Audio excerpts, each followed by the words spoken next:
Welcome to Our Girl Relationships. We talk about the problems people face in their day to day lives. Let's start with the video.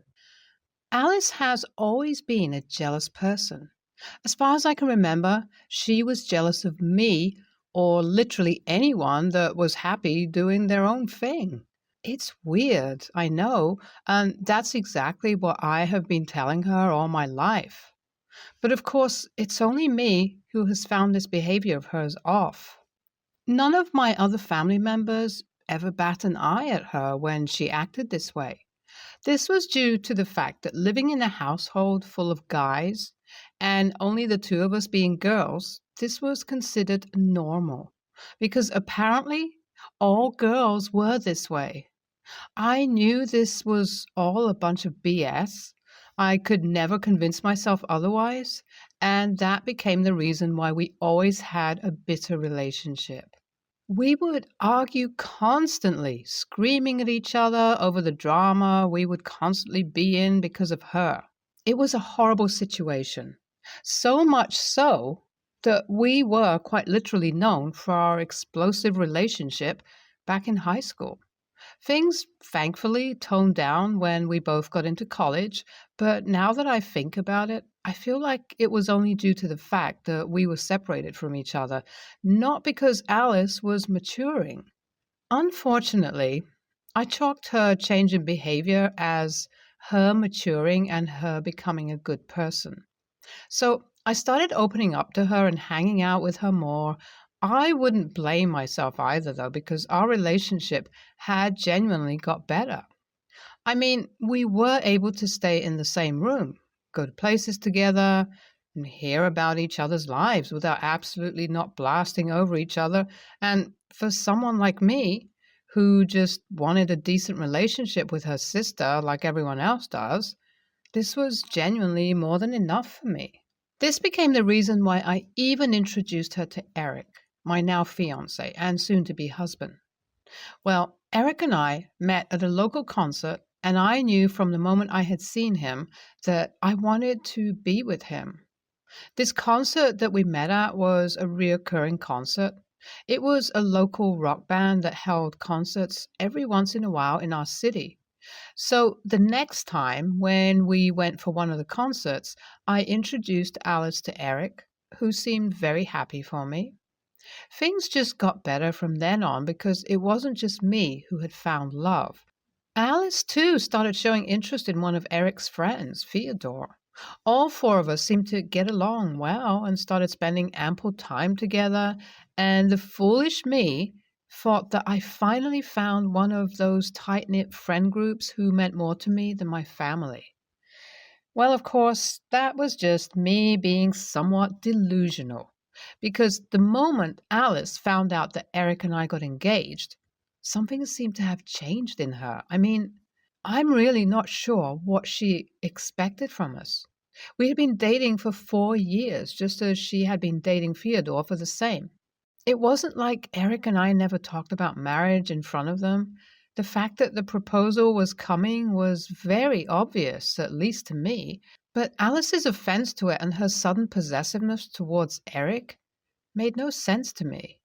Regardless, I tried to chalk it all up to her just going through some weird phase, as she says whenever she does something odd. I stayed quiet, even though it started getting pretty obvious what was about to come. Only because Eric and Theodore both seemed normal, as if there's absolutely nothing wrong with her practically rubbing herself all over my fiance.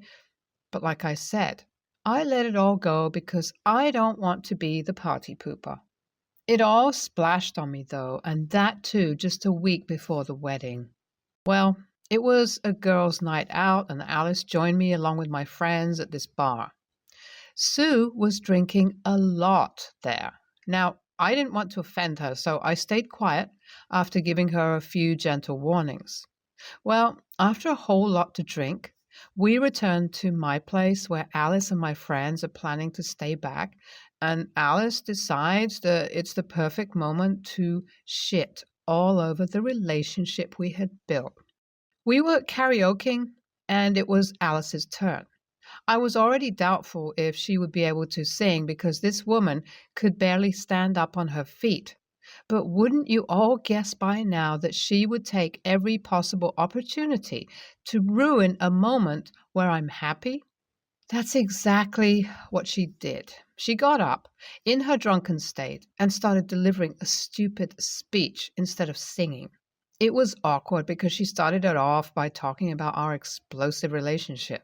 She then talked about us in college and how I technically stole Eric from her, who was apparently her dream man. And it was only because of me that she had to settle with Fyodor. Everyone audibly gasped, and right after, Alice confessed that, as if it was nothing, she just crawled up the floor and fell asleep. The awkwardness was unbelievable, but something clicked inside of me. I saw the recording that my friend had been doing all along and told her to send it to me immediately. Now, I wasn't going to show it to anyone, but I just knew this would come in handy someday or the other, and it did. Just 4 days before the wedding, Eric and I were going through the final list of things we needed to pack to take to the wedding, and we just couldn't find a wedding ring. We turned the house upside down, and I just knew who had done it. I was panicked, angry, and upset, and in the heat of the moment, I immediately drove over to Alice's place, acting as casually as I could. I knew she didn't know what she had confessed that night, so I decided to talk to her about it first. I put it straight to her. I told her that if she didn't return the ring, I would make sure to tell Fyodor everything. And I guess she thought I was simply joking or that I wouldn't go through with it. Of course, though, I wasn't joking this time, and when she began playing the game of denial, I simply walked up to Fyodor and puked out everything, along with the video evidence. The look on Fyodor's face was sad, to say the least. I know this man really loved her, but I knew, sometime or the other, I really did have to inform him of this. Fyodor and Alice got into a huge argument, and I left because I needed to give them space. Now, it's been a day since it all went down, and everyone except for Fyodor is against me for stirring drama before my wedding. I don't know if what I did was the right thing now. AITA? Update 1. Things have gotten out of hand way more than I thought. It feels like I have opened Pandora's box, and this is just the beginning of it all. Everyone just keeps piling up on me as I genuinely can't understand why. It feels like everyone has normalized such behavior so much that I'm going to be reaching a point where I will have to cut off everyone. Unfortunately, Eric is one of them. My suspicions towards Eric's defensiveness or lack of acknowledgement of this situation as a whole have been growing a lot lately. I mean, every time I tried speaking to him, he would either try to defend Alice or tell me that he has no opinion on this situation. I mean, how could you just not have no opinion on a situation that directly concerns you? I'm sorry, I don't know about you guys, and this might make me come off as toxic, but this definitely has raised my suspicions to the max. What do you think I should do here? Is this something to be suspicious about? I decided to go through Eric's phone right as he got back from work and was in the living room gaming with his friends, and I found this app called Kick installed on his phone, which was the only app protected with a password. After a couple of tries, I was able to guess the password, and man, was I right about comparing this situation to that of opening Pandora's box. I held the phone in my hand as it began shaking because the very first text was from none other than Alice. I knew I had to open it, and when I did, I went through hundreds of NSFW exchanges between the two. It was like my heart dropped. At one point, I even found a conversation about Alex begging Eric to leave me for him and him denying her because apparently Alice was a whore. I was disgusted. I felt physically ill, but I knew I couldn't stay with this man for another passing moment, so I went with his phone and showed him the text right in front of him. His face was so worth it to see because he looked like he had just seen a ghost. I didn't say anything, didn't do anything, just began packing my bags as Eric followed me, trying to explain himself. I wasn't going to have any of it. I knew I had to leave, and I did. I'm currently at a friend's place having my phone blown up by Eric, telling me all sorts of nonsense. But I know, regardless of what he says or does, I'll never, ever be convinced. So I'm just planning to try to cancel all the wedding bookings and try to get everything together as fast as I can. It's been a couple of months since my last post. I had logged out of this account to get my mind off of things, and now that things seem to have gotten just a little bit on track, I think it's about time to let you guys in with what happened after I moved out of the house Eric and I stayed in. Well, firstly, needless to say, the wedding never happened, and eventually everyone found out why. Eric's family, his friends, our friends, and almost everyone dropped him. Alice, too, faced a similar outcome with Theodore kicking her out of his house and her having to move in with my family. I have gotten a place of my own, and Theodore continues to live at his old place. We continue to hang out frequently, and that has helped me a lot to not feel lonely during such a dark time. I don't really feel anything about this situation anymore except for how much money and energy could have been saved if Eric and Alice could have just been honest. I firmly believe that the karma they deserve has already started to get them, though, and I know with time they'll get it all. Thank you all. NTA, there's something wrong with Eric not being by your side throughout this all. I would definitely want to look into this situation more. NTA, I love how strong OP stood and didn't let the fiance and sister manipulate her when that would have been so easy. Keep up this attitude and you will surely go places, OP. I, 28 female, am a nanny for a family with 2 kids, 4 male and 2 female, in a major city. I've been their nanny for 4 years and have loved every minute of it. Both parents I nanny for are doctors.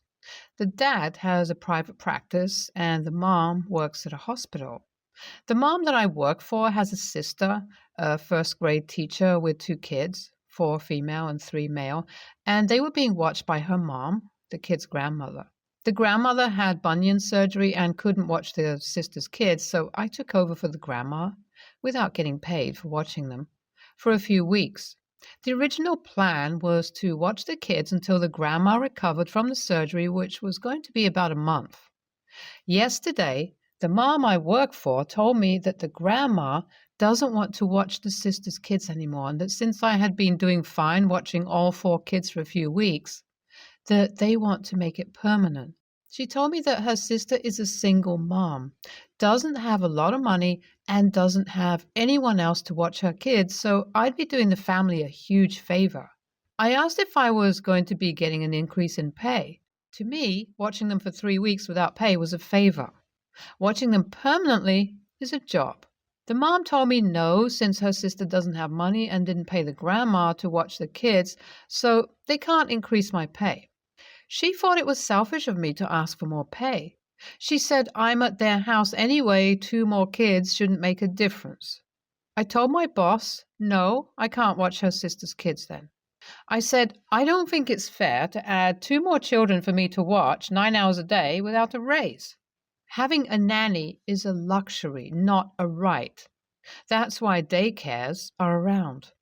There are so many people that can't afford a nanny but are able to put their children in daycare. I know her sister really needs my help, but I'm not in the business to do permanent favors. I mean, I get that I was able to do it for a few weeks. I didn't complain, and honestly, it wasn't that hard. But I'm also not giving out free childcare. The government can help her with that. AITA for refusing to help even though I know I can do it and the sister needs it. I do want to add that I do get paid extremely well. I don't necessarily need a pay increase, but I also don't provide free childcare. Just for everyone who has been asking, I live in America, Midwest America, and childcare and healthcare are not free. You can get free subsidized childcare through the government, but you have to meet a certain criteria. Also, I don't believe the program qualifies for you to pay for a nanny. It's usually for daycare. I am unaware if the system meets the specifications to qualify for this. NTA. Being a nanny is a job, and you are basically an individual contractor. She's not your employer, she is your client. You are providing that family a service and per your contract, written or unwritten. You are receiving an agreed upon amount of payment for the work, nannying 2 children. Adding more children to that changes the original agreement. You are well within your rights as an independent contractor to demand more money as they are asking you to do twice the work. If they can't agree upon new terms, then it sounds like your business with them should be over. People don't get to take advantage of you. Your time is worth what you deem it's worth, and nobody should ever give their time up for free unless volunteering it. NTA. I wonder if this was their plan all along, that they intended to ask her to take on the 2 extra kids for no extra pay, but they wanted to trick her into it by framing it as a temporary favor that she only does for a few weeks, only to then discover that grandma doesn't want to do it anymore after the surgery. And I wonder if OP holds firm and refuses to look after the 2 extra kids if grandma is going to start taking care of the kids again, all the while shaming OP for making her do so. NTA. Ask one of the doctors if they would see twice the patients in their schedule for the same pay. Remind her that you did it temporarily as a favor, but she is showing you that no good deed goes unpunished. And the request is making you consider whether these are reasonable people to work for. While I was home alone, mother-in-law let herself into our home using the code brother-in-law gave her when he fed our cat while we were on vacation. He gave it to her when he couldn't come over one day. We had no idea. I don't know if she knew we weren't supposed to be home at that time, but I ended up staying home. She and my husband planned for her to drop something off at some point in the coming days, but they didn't plan a specific time because if no one was home, she was going to drop it off outside the door. I vaguely knew of these plans, so after she surprised me with her unexpected presence, I sort of lost my cool. First, I was startled and a bit scared for a second. I always know when my husband comes home by the sound of the garage. Second, not surprisingly, she has a huge problem with boundaries that husband deals with. I raised my voice asking why she was here and how she let herself in. And then I told her she can't just do that and that we were going to change the code. She herself was stunned by my reaction, probably because I've always been super nice, and tried explaining herself. She didn't want anyone to steal the empty Tupperware she was leaving. She said she'd never let herself in before. She started tearing up, apologized, and then left. She is highly sensitive and kind of fragile. If my husband tells her he can't do yet another thing for her, she will tear up and weakly say, "Oh, that's okay." The entire family believes it's manipulation. He's learned, through therapy, not to immediately cede to her when she does that. She called her husband crying, told him I screamed at her, insinuated she was crazy, and made her feel very, very unwelcome. The last part is true, but the first two are absolutely not. But I believe if anyone raises their voice at her, she perceives that to be screaming. She kept on telling him he can't let me talk to her like that. I don't think in a sexist, keep your woman in line way. I think it was more, she knows I'm sensitive, so she can't talk to me that way. My husband is behind me, but I can tell he's just worn out. WITAH for losing my cool in the moment when my husband wasn't there to intervene. NTA, she let herself in using a code to the door you had no idea she had been given and did not have permission to have. You had every right to be upset. And under the situation, you also had every right to make her feel unwelcome. At this point, you have no idea who else brother in law or mother in law might have given the code to. You have every right to talk to an intruder in your home in any way you wish. NTA sounds like mother in law has a history of victim behavior. What she should have done was apologize. Brother in law is a real dummy for letting her have the code, and I bet she knows you didn't know she had it. She could have let herself in other times and snooped, and you have no idea. Yuck. NTA. Does she not realize the adrenaline that goes with this? If my husband came home at random, I'd think it was bad news, death in the family, loss of his job, etc. Not that I have any reason to think that, but when you're thinking, gee, I'm about to get robbed or my husband is rushing home, nothing good comes to mind. That's like fight or flight. I'd be mad at the brother in law for randomly giving out a code. I think it goes without saying that when you give someone a code, it's for them and them only. Do not apologize for this.